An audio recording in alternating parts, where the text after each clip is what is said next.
আসসালামু আলাইকুম। আমি নিশাত, সবাইকে স্বাগত জানাচ্ছি আমাদের চ্যানেল কুক ভ্লগসের নতুন একটি রেসিপি দেখবার জন্য। আজকে আমরা আপনাদের সাথে অ্যারাবিয়ান একটি ডিশের রেসিপি শেয়ার করছি। এটিকে বলা হয় খাবসা। খাবসা আমরা প্রথম যেদিন তৈরি করেছি সেদিনই আমাদের এত ভালো লেগেছিল যে এটা আমাদের রেগুলার এখন প্রায় সময়ই তৈরি করা হয়। স্পেশালি কোনো গেস্ট যদি হঠাৎ করে চলে আসে তখন কিন্তু চটজলদি এই ডিশটা তৈরি করে ফেলা যায়, যেহেতু এটাতে প্রিপারেশনে খুব বেশি ঝামেলা নেই।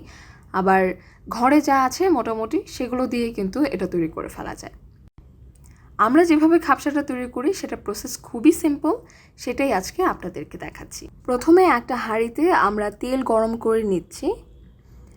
1 কাপ পরিমাণ সয়াবিন তেল দিয়ে যখন এটা গরম হয়ে আসবে এর মধ্যে আমরা দিয়ে দিব 2টা তেজপাতা, সেই সাথে দিয়ে দিচ্ছি কয়েকটা এলাচ, গোটা গোলমরিচ দিয়ে দিয়েছি 1/2 চা চামচ পরিমাণ, আর একটা দারচিনি স্টিক এভাবে ভেঙে দিয়ে দিয়েছি।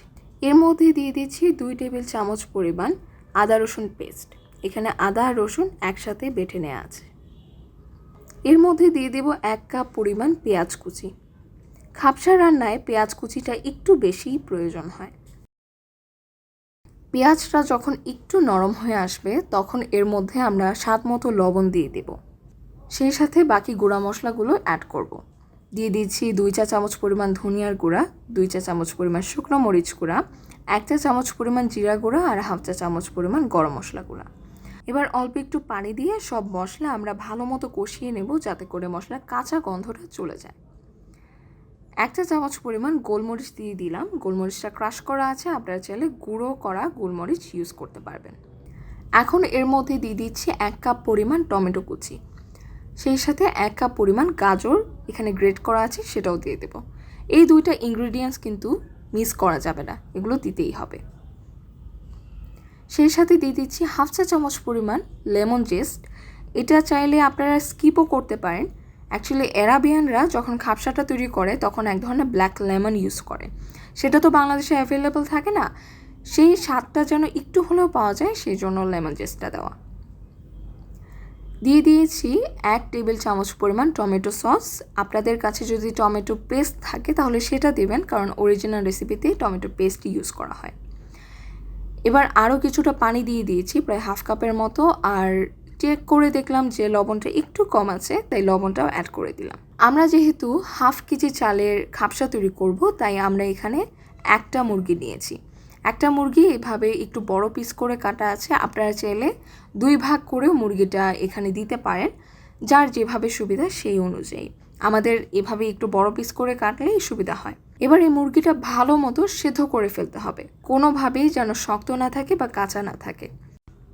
মাংসটা সেদ্ধ করার সময় ঢাকনাটা খুলে কয়েকবার একটু নেড়ে চেড়ে দেবেন, না হলে কিন্তু মশলাটা পুড়ে যেতে পারে। চিকেনের পিসগুলো যখন সেদ্ধ হয়ে যাবে তখন এগুলো আমরা আলাদা করে তুলে নেব। মশলাটা কিন্তু তখন হাঁড়িতেই রয়ে যাবে। এই মশলা থেকে আমরা গোটা যে গরম মশলাগুলো আছে, তেজপাতা, দারচিনি, এগুলো একটু যতটা সম্ভব তুলে নিচ্ছি। এখন এই যে মশলাটা রয়ে গেল এর মধ্যেই কিন্তু আমরা চালটা দিয়ে দেব। আমরা এখানে পোলাওয়ের চাল দিয়েছি 1/2 কেজি পরিমাণ, এটা ধুয়ে পানিটা ঝরিয়ে রাখা আছে। চালটা দিয়ে এই মশলার সাথে একটু ভাজা ভাজা করে নেব, এটা কিন্তু এই রাইসটাকে ঝরঝরে রাখতে সাহায্য করবে। এখন এর মধ্যে আমরা চালের ডবল পানি দিয়ে দিচ্ছি।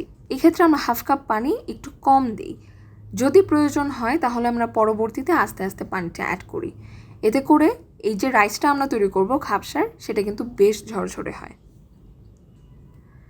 এখন সব কিছু ভালো মতো একটু মিশিয়ে এর ওপরে কয়েকটা কাঁচামরিচ দিয়ে দিচ্ছি, শুধু বোটাটা ছাড়িয়ে দিয়ে দেব। মাঝখান থেকে চিরবো না বা কিছুই করব না, এতে করে কিন্তু ঝালটা ছড়িয়ে যাবে। শুধুমাত্র ফ্লেভারের জন্য কাঁচামরিচটা দিয়ে আমরা এটা ঢেকে সেদ্ধ করব প্রায় 19 মিনিটের মতো। 19 মিনিটে আমাদের খাবসার রাইসটা একদম সুন্দরভাবে ঝরঝরে হয়ে তৈরি হয়ে যাবে। যে আমাদের হয়ে গেছে, 19 মিনিটের মতোই লেগেছে, এর বেশি কিন্তু লাগবে না, খুব তাড়াতাড়ি হয়ে যায়। রাইসটা একটু উল্টে পাল্টে দিয়ে আমরা একটু সমান করে দিব। এরপর আমরা একটা ইনগ্রেডিয়েন্ট ইউজ করব, এটা হচ্ছে জাফরানের এসেন্স বা স্যাফরন। আপনাদের কাছে যদি এটা না থাকে নাও দিতে পারেন। এই স্যাফরনটা দিলে খুব সুন্দর একটা ফ্লেভার আসে, ভালো একটা এক্সট্রা ফ্লেভার আসে। এটা না দিলেও চলে, খুব যে আহামরি টেস্টের পরিবর্তন আসে ব্যাপারটা আসলে তা না, জাস্ট এক্সট্রা ফ্লেভারের জন্য। দিয়ে একটু মিশিয়ে নিয়ে আমরা ঢেকে রাখবো। এটা জাস্ট রাইসটাকে গরম রাখার জন্য। এই অবস্থায় কিন্তু চুলাটা অফ থাকবে। এবার আমরা আরেকটা প্যান নিলাম, এর মধ্যে 1 টেবিল চামচ পরিমাণ ঘি গরম করে নিচ্ছি। এক্ষেত্রে কিন্তু ঘি ইউজ করতে হবে, তেল বা বাটার দিলে হবে না। ঘিটা যখন গলে গরম হয়ে যাবে তখন এর মধ্যে আমরা দিয়ে দিচ্ছি প্রায় 1/2 কাপ পরিমাণ কাঠবাদাম কুচি আর 1 টেবিল চামচ পরিমাণ কিশমিশ। এখানে আপনারা যে কোনো ধরনের বাদাম ইউজ করতে পারেন, চাইলে 2-3 রকমের বাদাম একসাথে মিলিয়েও ব্যবহার করতে পারবেন, এটা যার যার প্রেফারেন্স অনুযায়ী। এবার এই বাদাম আর কিশমিশ একটু ব্রাউন করে আমরা ভেজে নেব। ব্রাউন কালার চলে আসছে তখন আমরা এগুলো নামিয়ে নিচ্ছি। এখন এই যে ঘিটা রয়ে গেছে প্যানের মধ্যে, এই সেম ঘিয়ের মধ্যেই আমরা যেই চিকেনগুলো সেদ্ধ করেছিলাম সেগুলো দিয়ে গোল্ডেন ব্রাউন কালার আসা পর্যন্ত একটু ভেজে নেব। এটা খুব বেশিক্ষণ কিন্তু ভাজা যাবে না, তাহলে শক্ত হয়ে যাবে, কারণ এটা অলরেডি সেদ্ধ করা আছে। দুপাশে এক্ষেত্রে কালার আসলে আমরা তুলে ফেলব। এই যে ভাজা হয়ে গেছে এক পাশ, আর কালারটাও চলে এসছে, ঠিক এরকম কালার আসবে আপনার ভিডিওতে ঠিক যেরকম দেখছেন। এবার ওই পাশেও যখন কালার চলে আসবে তখন আমরা তুলে নেব। চিকেনটা হয়ে গেছে, এবার শুধুমাত্র আমাদের সার্ভ করার পালা। বড় একটা ডিশ নিয়েছি খাবসাটা সার্ভ করার জন্য, আর এভাবেই কিন্তু আরাবিয়ানরা সার্ভ করে। রাইসটা ফার্স্টে দিয়ে এর ওপরে আমরা চিকেনগুলো দিয়ে দিচ্ছি, অর্থাৎ চিকেনের পিসগুলো, আর এর ওপরে যে বাদাম আর কিশমিশটা ভেজে রেখেছিলাম সেগুলো দিয়ে দেব। এক্সট্রা যে ঘিটুকু রয়ে যাবে সেটাও কিন্তু এর ওপরে আপনারা ছড়িয়ে দিয়ে দিতে পারেন, এতে করে ফ্লেভারটা বাড়বে। আপনারা যদি চান তাহলে কিন্তু হাঁড়ির মধ্যে রেখেই আপনারা চিকেনটা একসাথে মিক্স করে ফেলতে পারেন, বাট মেনলি এভাবেই সার্ভ করা হয়। এই খাবসাটা আপনারা চাইলে কোনো সাইড ডিশ ছাড়াই খেতে পারবেন, জাস্ট কোনো একটা সালাদ আর লেবুর সাথেও কিন্তু এটা বেশ জমে যাবে। তো এই ছিল আমাদের আজকের খাবসা রেসিপি। আশা করি ভালো লেগেছে। ভালো লেগে থাকলে অবশ্যই এই ভিডিওতে একটা লাইক দেবেন এবং বন্ধুদের সাথে শেয়ার করতে ভুলবেন না। যারা ইউটিউব থেকে আমাদের ভিডিওটা দেখছেন অবশ্যই আমাদের চ্যানেলটা সাবস্ক্রাইব করে আমাদের পাশে থাকবেন, আর যারা ফেসবুক থেকে আমাদের ভিডিওটা দেখছেন তাদের কাছে অনুরোধ থাকবে আমাদের পেজটা ফলো করে আমাদের পাশে থাকার। আজ এখানেই শেষ করছি। Thanks for watching. জাজাকাল্লাহ।